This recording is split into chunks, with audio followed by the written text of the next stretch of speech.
Hi friends, எல்லாருக்கும் வணக்கம். இன்றைக்கி நம்ம வீடியோவில் பார்த்தீங்கன்னா வீட்டிலேயே சூப்பராக நல்லா சாக்லேட் கேக்கு தாங்க பண்ண போகிறோம். அதுவும் மைதா, சர்க்கரை, பட்டர் இதெல்லாம் எதுவுமே இல்லாமல் வீட்டில் இருக்கிற பொருள் வச்சுட்டு ஈஸியாக கேக் எப்படி பண்ணுறதுன்னு பார்ப்போமா. அதுவும் சாக்லேட் கேக்கு தாங்க பண்ண போகிறோம்.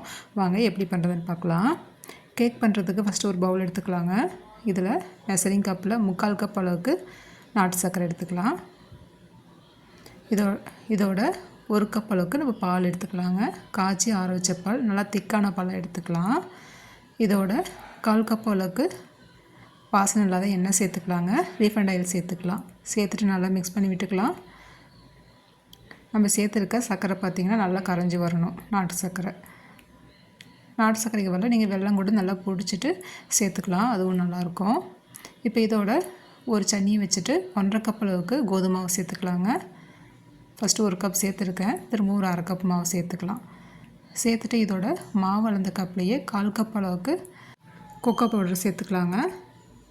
சேர்த்துட்டு இதோட 1 spoon baking powder, 1/4 spoon baking soda சேர்த்துக்கலாம். கொஞ்சமாக சேர்த்தா போதும் பேக்கிங் சோடா.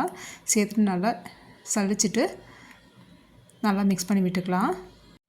நல்லா மிக்ஸ் பண்ண கொஞ்சமாக பால் தேவைப்பட்டுச்சுன்னா நம்ம பால் சேர்த்துக்கலாங்க. கரெக்டாக இருந்ததுன்னா சேர்க்க தேவையில்லை. பாருங்கள், எனக்கு கொஞ்சம் நல்லா திக்காக இருக்கிற மாதிரி இருக்குது கேக் மாவு. அதனால் நான் திரும்பவும் ஒரு 2 ஸ்பூன் அளவுக்கு நான் பால் சேர்த்துக்கிறேன். சேர்த்துட்டு நல்லா மிக்ஸ் பண்ணி விட்டுக்கலாம்.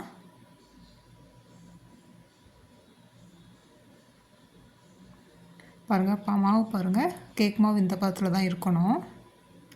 இப்போ இதோட ஒரு 1/2 ஸ்பூன் அளவுக்கு வெண்ணிலா எசன்ஸ் சேர்த்துக்கலாம். சேர்த்துட்டு நல்லா மிக்ஸ் பண்ணி விட்டுக்கலாங்க.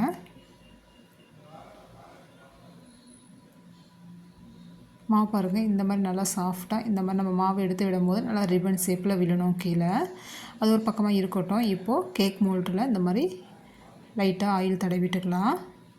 எதுக்கு நம்ம ஆயில் தடவோம்னா கேக் நல்லா வெந்து வந்ததுக்கப்புறம் இந்த மாதிரி மோல்டில் ஒட்டாமல் வரும். அதுக்காக தான் நம்ம எண்ணெய் தடவிக்கிறோம்.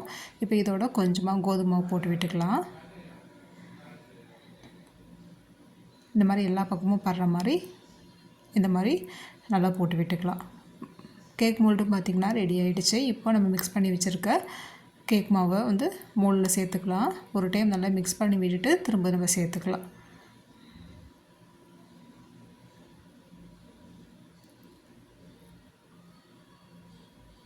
நல்லா சேர்த்துட்டு இப்போ மோல்டு லைட்டாக இந்த மாதிரி டேப் பண்ணி விட்டுக்கோங்க.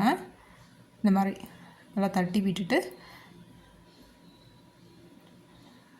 இப்போ நம்ம கேக் வேக வச்சு எடுத்துக்கலாம். இன்றைக்கி நான் குக்கரில் தாங்க கேக் பண்ண போகிறேன்.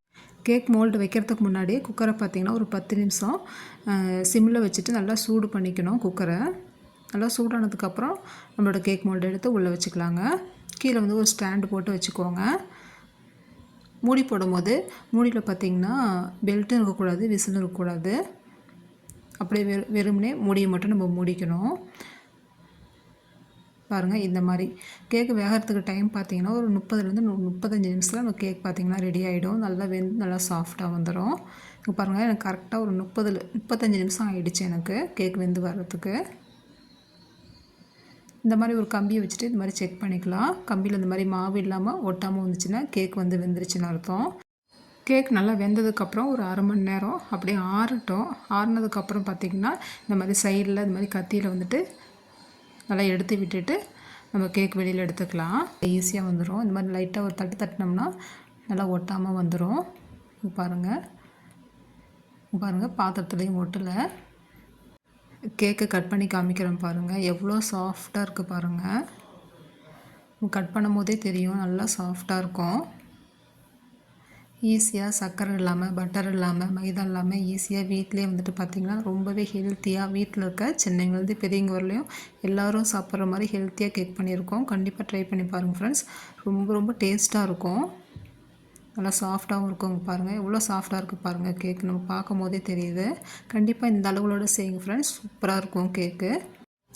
வீட்டில் இருக்கும்போது பசங்க சாக்லேட் கேக் கேட்டாங்கன்னா உடனே இந்த அளவுகளோடு செய்யுங்க. சூப்பராக வரும் ஃப்ரெண்ட்ஸ். பாருங்கள், எவ்வளோ சாஃப்டாக இருக்குது பாருங்கள். கண்டிப்பாக ட்ரை பண்ணி பாருங்கள். ட்ரை பண்ணி பார்த்துட்டு எப்படி கேக் வந்ததுன்னு கண்டிப்பாக கமெண்ட் பண்ணுங்கள் ஃப்ரெண்ட்ஸ். பாருங்கள் நான் ஃபுல்லாக அப்படியே கட் பண்ணி உடனே வந்துட்டு நான் வந்துட்டு சாப்பிட்டோம். இதுக்கு மேலே நீங்கள் வந்து சுகர் சிரப் கூட மேலே வந்துட்டு நீங்கள் வந்து கொஞ்சமாக இந்த மாதிரி விட்டுட்டு நீங்கள் சாப்பிட்லாம். அதுவும் நல்லாயிருக்கும். நல்லா அது வந்து நல்லா இன்னும் மாய்ஸ்சராக நல்லாயிருக்கும். கண்டிப்பாக வந்து ட்ரை பண்ணி பாருங்கள் ஃப்ரெண்ட்ஸ். கேக் வந்து எப்படி இருந்ததுன்னு கமெண்ட் பண்ணுங்கள். வீடியோ பிடிச்சிருந்தா கண்டிப்பாக லைக் பண்ணுங்கள். நம்மளோட வீடியோ புதுசாக பார்க்குறீங்கன்னா கண்டிப்பாக சப்ஸ்கிரைப் பண்ணுங்கள் ஃப்ரெண்ட்ஸ். தேங்க்யூ.